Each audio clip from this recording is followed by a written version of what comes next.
नमस्कार, मैं किरणेश Kumar. Supreme court की 7 सदस्यीय संवैधानिक पीठ ने अपने 20 साल पुराने फैसले को पलट दिया है।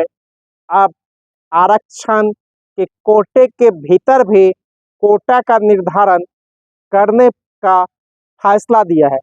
2004 के फैसले में 5 सदस्यीय संवैधानिक पीठ ने कहा था कि आरक्षण के भीतर आरक्षण की व्यवस्था नहीं की जा सकती है, लेकिन सुप्रीम कोर्ट ने 1 अगस्त को ऐतिहासिक फैसला देते हुए कहा कि अनुसूचित जाति और अनुसूचित जनजाति वर्ग के लिए जो आरक्षित सीमा निर्धारित है, उस आरक्षण में भी जो दलित में सबसे नीचे तबके में है, उसको भी आरक्षण दिया जा सकता है। और इस तरह के फैसला देकर सुप्रीम कोर्ट ने एक चर्चा की शुरुआत कर दी है।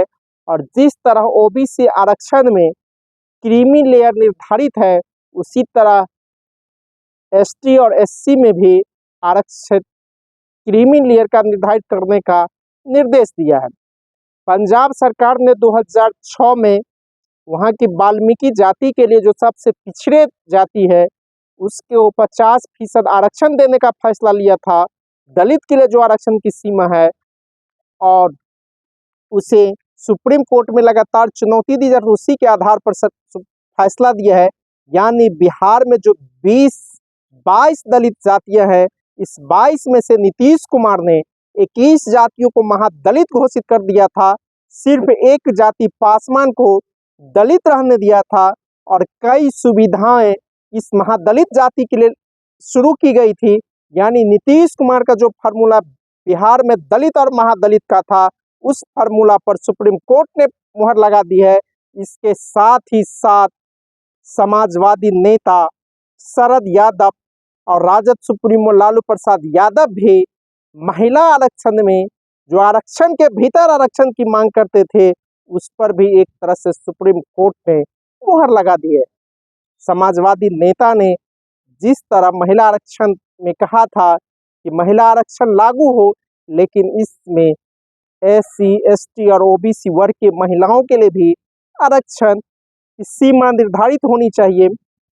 जो मांग कभी समाजवादी नेता लालू प्रसाद यादव करते थे, शरद यादव करते थे, और नीतीश कुमार ने जो दलित और महादलित कार्ड बिहार में खेला था, अब उस दलित महादलित कार्ड पर और आरक्षण के भीतर आरक्षण की मांग पर सुप्रीम कोर्ट ने मुहर लगा दी है। यानी बिहार में जो 22 दलित जातियां हैं, उसमें जो सबसे सामाजिक, आर्थिक और शैक्षणिक रूप से पिछड़ी जातियां हैं, उसके लिए भी अलग से आरक्षण दिया जा सकता है। यानी बिहार में दलित को 16% आरक्षित लागू है दलितों के लिए, अनुसूचित जाति वर्ग के लोगों के लिए।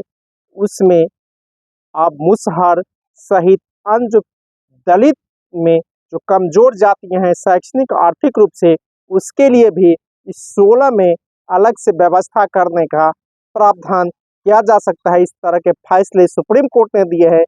यानी इस फैसले के बाद सबसे ज़्यादा फायदा जो हाशिए पर दलित जाति है, आदिवासी हैं, जिसे नौकरी में ज़्यादा भागीदारी है, न सामाजिक और आर्थिक रूप से भागीदार है, उस समाज के लोगों को इस फैसले का फायदा होगा। यानी बिहार में मुसहर हो, पासी समाज से आने वाले हो, और कई और जातियां हैं दलित के, उन लोगों को फायदा होगा।